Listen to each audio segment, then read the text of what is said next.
दोस्तों, जब भी हम अध्यात्म की बात करेंगे, ओशो की बात ना करें ऐसा नहीं हो सकता। ओशो एक ऐसे व्यक्तित्व रहे हैं कि उनकी मृत्यु के 3 दशक बीत चुके हैं, लेकिन जो उनकी किताबों की लोकप्रियता है या उनके विचारों की लोकप्रियता है, आज भी उतनी ही बेजोड़ बनी हुई है। आप उनको भूल नहीं सकते, चाहे आप उनको विवादास्पद व्यक्ति के रूप में याद करें, इनलाइटेंड गुरु के रूप में याद करें या फिर एक कल्ट लीडर के रूप में, लेकिन आप ओशो को अनदेखा नहीं कर सकते। आप उनको विवादों में रखें या फिर एक धार्मिक गुरु के रूप में रखें, लेकिन आप इस बात से इनकार नहीं कर सकते कि बिना किसी धर्म, जाति और संप्रदाय से जुड़े एक ऐसा भी व्यक्ति था जिसके विचारों को सुनकर लाखों लोगों की भीड़ उमड़ पड़ती थी। उनकी ख्याति न केवल भारत बल्कि पूरे विश्व भर में फैली। अब इसके बीच में बहुत ढेर सारे विवाद भी रहे हैं, उनकी शिक्षाएं भी रही हैं और उनकी एक फिलॉसफी भी रही है। अब ऐसे में उनको एक इनलाइटेंड गुरु की तरह देखा जाए या फिर एक कंट्रोवर्शियल लीडर की तरह, आज की वीडियो में हम डिस्कस करेंगे। नमस्ते दोस्तों, आप सभी का हाइपर क्वेस्ट के एपिसोड नंबर 112 में स्वागत है।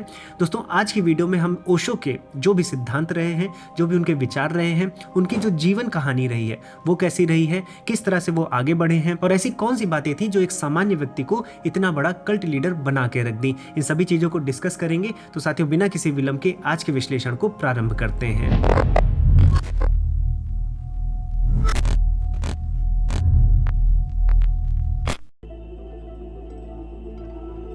तो साथियों, जैसा कि मैंने बताया कि ओशो जी की मृत्यु के 33 वर्ष बीत चुके हैं, लेकिन आज भी उनकी किताबें उतनी ही लोकप्रिय हैं। उनकी ऑडियोज हो या वीडियोज हो, आज भी सोशल मीडिया पर बहुत तेजी से वायरल होती हैं। तो इससे पहले हम उनकी सफलता की, उनकी ख्याति की, उनके विचारों की बात करें, सबसे पहले हम देखते हैं कि उनका जीवन कैसा रहा, उनका बचपन कैसा रहा, उनका जन्म कहाँ हुआ और इससे जुड़ी ऐसी भी बहुत ढेर सारी बातें हैं जो बहुत इंटरेस्टिंग है और शायद आपको ना पता हो। साथियों, जब हम जन्म की तरफ बढ़ते हैं तो ओशो का जन्म देश आजाद होने से पहले 1931 में मध्य प्रदेश के रायसेन जिले में हुआ था और इनका जो मूल नाम था वो ओशो नहीं था, इनका मूल नाम था चंद्रमोहन जैन और ये तेरापंथी जैन थे। अब आप में से बहुत लोगों को पता होगा कि इनको रजनीश भी कहा जाता था, तो इनके बचपन का नाम रजनीश भी था। इनको घर वाले रजनीश कहकर बुलाते थे। अब इसमें एक बहुत इंटरेस्टिंग बात जो शायद आपको ना पता हो कि ओशो 11 भाई बहन थे और उनके जो पिता थे वो एक कपड़े के व्यापारी थे। अब ओशो अपने भाई बहनों से अलग कैसे सोचने लगे, इसके पीछे भी एक रीजन है। रीजन ये था कि उनका परिवार बहुत बड़ा था, जिसके चलते वो बचपन में ही अपने नानी के घर रहने लगे थे और 7 वर्ष की आयु तक वो अपने नानी के घर में ही पले बढ़े। अब जो उनकी नानी थी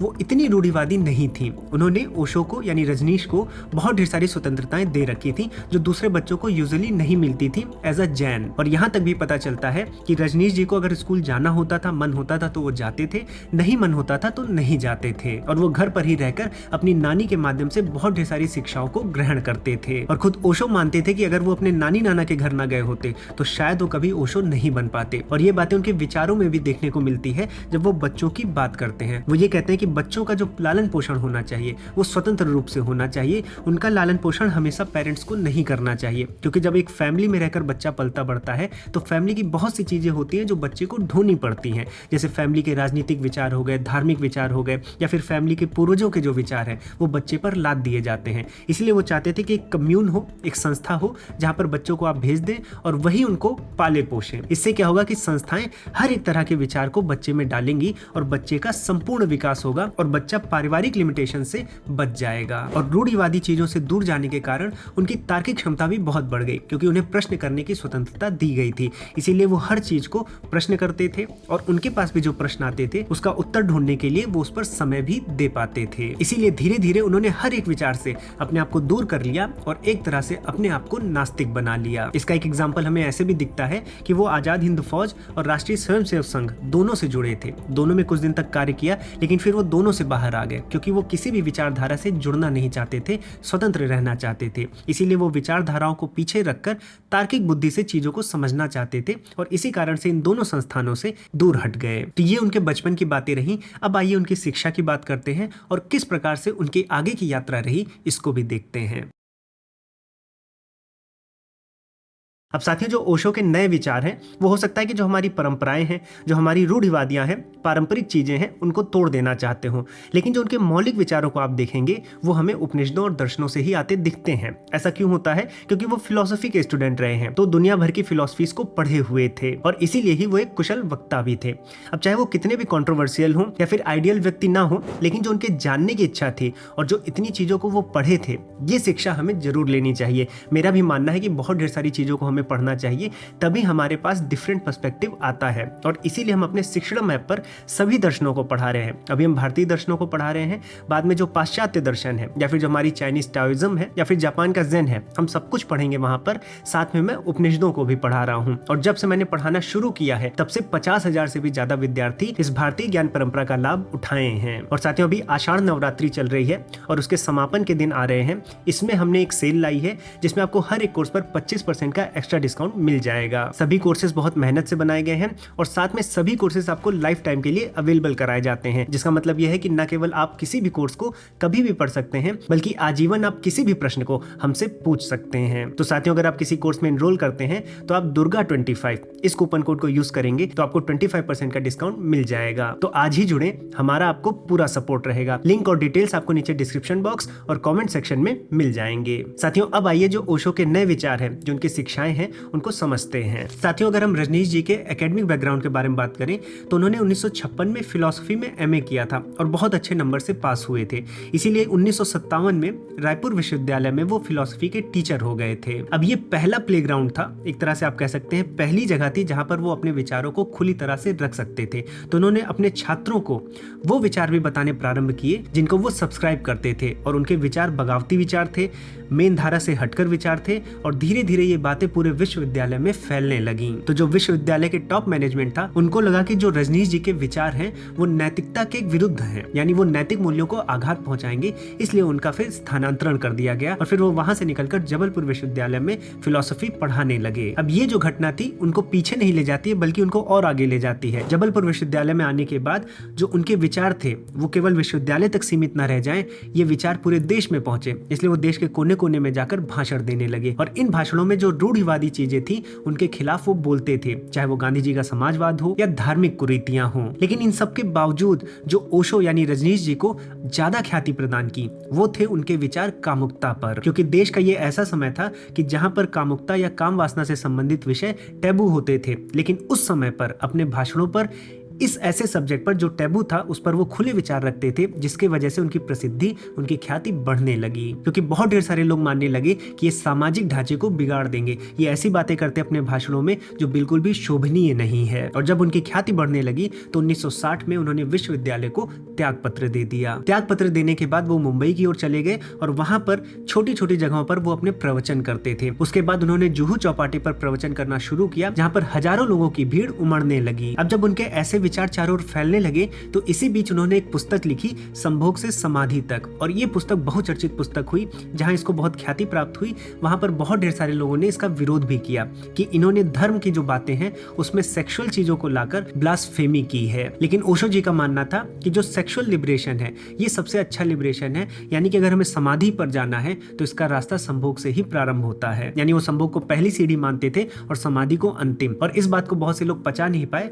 और उनका विरोध करने लगे। जब उनका विरोध होना शुरू हुआ तो रजनीश जी ने क्लियर किया कि उन्होंने संभोग को समाधि नहीं कहा है, बल्कि संभोग से समाधि तक के एक यात्रा की बात की है। उनका यह भी कहना था कि अगर हम संभोग को एक नॉर्मल विषय बनाएंगे, टैबू नहीं बनाएंगे, तो बहुत ढेर सारी चीजें हैं जैसे प्रोस्टिट्यूशन हो गया या रेप हो गया, ये सब अपने आप कम हो जाएंगी। और इसके साथ वो एक पुरानी धारणा को तोड़ना भी चाहते थे कि केवल अविवाहित व्यक्ति ही समाधि पा सकता है, विवाहित व्यक्ति नहीं। तो इस धारणा को तोड़ने के लिए भी वो ऐसे सब्जेक्ट्स पर लगातार बोलते रहे। अब साथियों, उस समय उनके इस विचारों को चाहे बहुत ज्यादा एक्सेप्टेंस न मिली हो, विरोध हुआ हो, लेकिन जब भारत की सामाजिक स्थिति धीरे धीरे बदलती गई है तो आज के समय में जब इन सब्जेक्ट्स पर खुलकर बातें होती हैं तो ओशो रेलेवेंट हो गए हैं। इसलिए ओशो के जो लगातार फैन फॉलोइंग है, जो लगातार उनके सुनने वाले लोग हैं, उनकी संख्या बढ़ती जा रही है। अब साथियों, जब संभोग से समाधि तक किताब आई 1970 में, तो उसके बाद 1971 में उन्होंने एक नया मूवमेंट चालू किया। ये मूवमेंट था नव संन्यास का।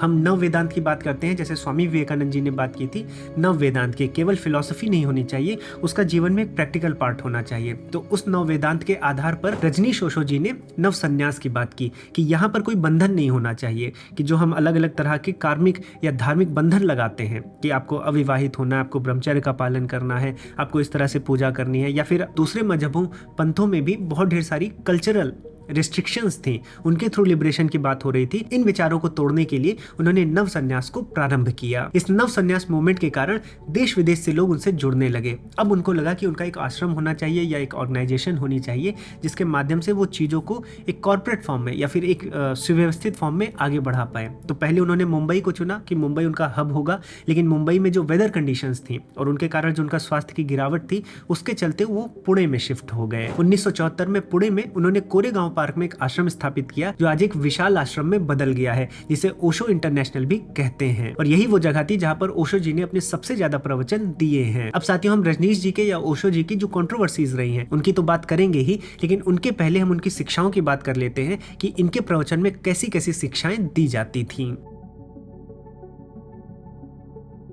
तो साथियों, जब हम ओशो जी की शिक्षाओं की बात करते हैं तो मोस्टली जब वो प्रवचन देते थे तो उनके विचार नास्तिक ही दिखते हैं। अगर वो ईश्वर की बात भी कर रहे हैं और उस ईश्वर की जिसकी आप पूजा करते हैं तो उनके अस्तित्व को वो नहीं मानते थे। उनका ये मानना था कि जिन भगवानों की हम पूजा करते हैं या जिनका हम इंतजार करते हैं कि हमारे दुख की घड़ी में वो आएंगे और हमें बचाएंगे, तो ऐसा नहीं होने वाला है। ये सब भगवान हम ही मनुष्यों ने बनाए हैं और ये कभी नहीं आते। अगर इनको आना होता तो जीसस क्राइस्ट भी अपनी सूली पर उनका इंतजार करते रह गए और वो नहीं आए। लेकिन ऐसा भी नहीं था कि ओशो ईश्वर को नहीं मानते थे। उनका यह विचार था कि जो भी ईश्वर हमने माने हैं वो ऐसा ईश्वर नहीं हो सकता, वरना बहुत ढेर सारे कॉन्ट्राडिक्शन आएंगे। तो वो ईश्वर को दूसरे रूप में मानते थे, वो एक कॉज की तरह देखते थे। अगर उनसे कोई पूछता था कि ईश्वर कैसा होता है या फिर क्यों हम माने, तो उनका ये कहना था कि हम हर चीज में, चाहे वो इलेक्ट्रॉन हो या फिर ग्रेविटी हो, हम केवल इफेक्ट देखते हैं। जैसे इलेक्ट्रॉन के केस में हमें इलेक्ट्रॉन कभी दिखता नहीं है और कभी हम उसके स्वरूप को नहीं देख सकते, लेकिन बस हमें कुछ प्रॉपर्टीज पता होती हैं, कुछ चार्ज पता है, कुछ मास पता है और उसके बेसिस पर इलेक्ट्रॉन की परिकल्पना की गई है।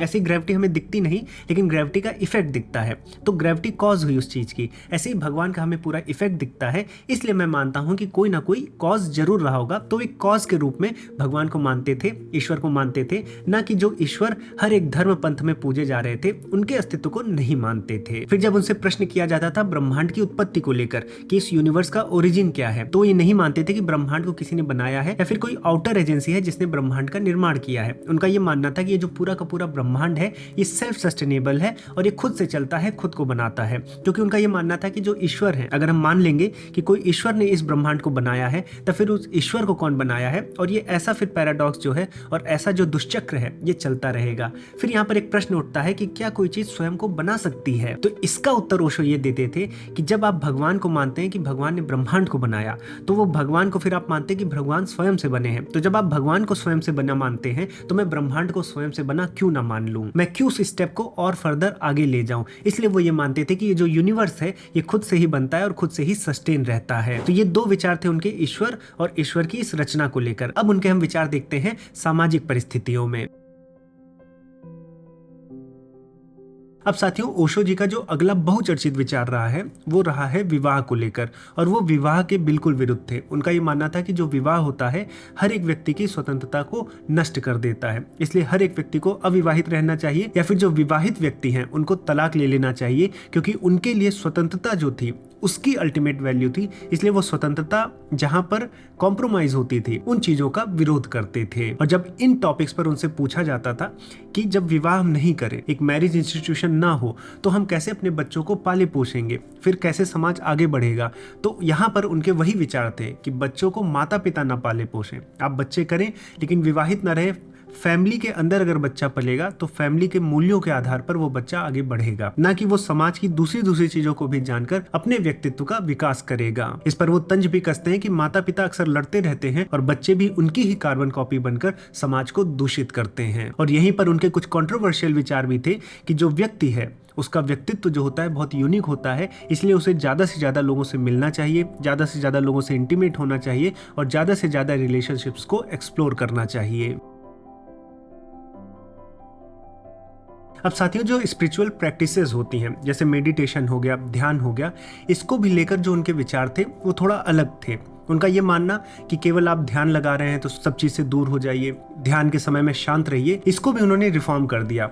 और वो क्या करते थे, उनके आश्रम में सुबह 6 बजे मेडिटेशन को लेकर डायनामिक मेडिटेशन होता था, जिसमें लोग आते थे, कूदते थे, नाचते थे, चिल्लाते थे, शोर मचाते थे। और ओशो का ये मानना था कि जब व्यक्ति के अंदर की सारी आवाजें निकल जाती हैं तो वो खुद ब खुद शांत हो जाता है। ओशो एडवाइस करते थे कि हर दिन प्रत्येक व्यक्ति को 4 घंटे निकालने चाहिए, कुछ समय चिल्लाकर शांत हो जाना चाहिए और मौन होकर उन घंटों को व्यतीत करना चाहिए। तो पहले जो आपके बाहरी विचार हैं, जो आप निकालना चाहते हैं वो तो आप निकाल देंगे, फिर जो आंतरिक विचार है, जब आप शांत बैठेंगे आपका मुंह थक जाएगा, तो जो आंतरिक विचार है, जो आंतरिक तरंगों की गति है, वो भी धीरे धीरे अपने आप धीमी पड़ जाएगी। और इस प्रक्रिया को ओशो मद्यपान के नशे से भी बड़ा नशा मानते थे। और जब भी उनसे कोई मिलने जाता था वो पहले यही नशा करते थे, डायनामिक मेडिटेशन का। तो जितने भी हम ओशो के विचार समझते हैं ये सब्जेक्टिव है, बहुत से लोग इससे सहमत हो सकते हैं, बहुत से लोग इसका विरोध कर सकते हैं। और यही बातें उनको बहुत कंट्रोवर्शियल भी बनाती हैं, बहुत पॉपुलर भी बनाती हैं। और इसीलिए उनकी किताबें आज भी लोकप्रिय हैं, क्योंकि लोग उनको पढ़कर जानना चाहते हैं कि ओशो किन विचारों को आगे रखते थे और क्या सच में ओशो का मार्ग सही मार्ग है या फिर हमें ओशो से दूर रहना चाहिए। अब साथियों, ओशो जी ने जितनी प्रसिद्धि पाई उससे ज्यादा तो वो विवादों में घिरे रहे, चाहे वो अपने विचारों के कारण हो या अपने कृत्यों के कारण। और जो विवाद उनके पुणे आश्रम में शुरू हुए, आइए समझते हैं कि कैसे वो विवाद उनकी मृत्यु तक पीछा करते रहे। साथियों, पुणे वाले आश्रम में ओशो के भक्तों की संख्या लगातार बढ़ती रही और ये जो उनके भक्त होते थे ये काफी अमीर होते थे। ये डॉक्टर्स थे, लॉयर्स थे, सेलिब्रिटीज थे, पॉलिटिशियंस थे। तो जो अमीर भक्त थे या पॉलिटिकली स्ट्रांग भक्त थे, इनकी संख्या उस पुणे आश्रम में लगातार बढ़ती गई, जिसके कारण ओशो आश्रम को बहुत ढेर सारा डोनेशन भी मिलता था। और इसी पुणे के आश्रम में ओशो ने यौनाचार की भी परमिशन दे दी, जिससे आश्रम का माहौल बिगड़ने लगा था। जब शिनाख्त हुई तो बहुत ढेर सारे एड्स के रोगी भी मिले थे। इसके साथ साथ आश्रम में ड्रग्स का प्रयोग और हिंसा के भी बहुत ढेर सारे आरोप लगते रहे। और इसी बीच जो भारत के प्रधानमंत्री थे मोरारजी देसाई जी, वो भी ओशो के अगेंस्ट हो गए। इससे उनकी समस्याएं और भी बढ़ने लगी। और जो यात्रा ओशो की 1957 या 1958 से प्रारंभ हुई थी, 1981 तक वो अपने पीक तक पहुंच चुकी थी। वो अपना सर्वश्रेष्ठ कह चुके थे।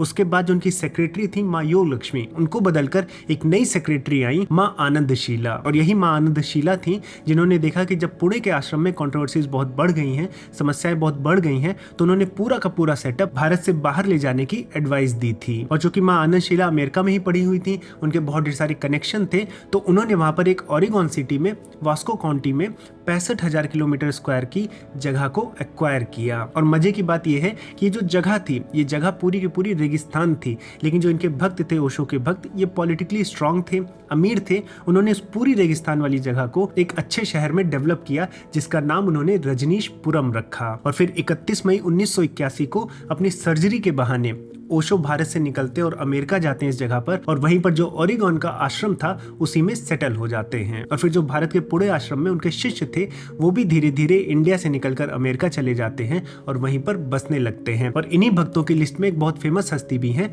विनोद खन्ना। आप इस बात को जानकर सरप्राइज हो जाएंगे कि जो रजनीशपुरम एक शहर बनाया गया था, इसकी खुद की एक एयरलाइन थी, एयरपोर्ट्स थे, मॉल्स थे, यानी कि पूरा का पूरा एक शहर के रूप में डेवलप कर दिया गया था। तो जहां एक तरफ डेवलपमेंट किया गया था, वहीं पर जो लोकल लोग थे, अमेरिकन थे या नेटिव लोग थे, उनमें भी नाराजगी बढ़ गई थी। और इसी बीच ओशो 3 साल के मौन व्रत पर भी चले जाते हैं और अपनी साधना करने लगते हैं। यहाँ पर जो उनका काम होता है, फिर जो आनंदशीला उनकी सेक्रेटरी थी वही संभालती हैं। और धीरे धीरे ओशो ऑर्गेनाइजेशन के पास और ओशो के पास बहुत ढेर सारी संपदाएं हो जाती हैं, काफी वो संपत्तिवान हो जाते हैं। इनफैक्ट कई इंटरव्यू में वो कहते भी हैं कि उनके पास 90 रोल्स रॉयस हैं, और ये भी कहते हैं कि उनका जो बाथरूम है वो दुनिया का सबसे सुंदर बाथरूम है। और धीरे धीरे उनका अवतार भी चेंज होता है, फिर वो हीरे जड़ित टोपियां और घड़ियां भी पहनते हुए दिखते हैं। यानी कि अब जो ओशो हैं वो रिचमैन्स गुरु बन जाते हैं, उनके शिष्य केवल और केवल अमीर लोग रहते हैं। और इस बात को जब ओशो से भी पूछा गया कि आपके भक्त जो हैं वो यूजुअली इतने अमीर होते हैं,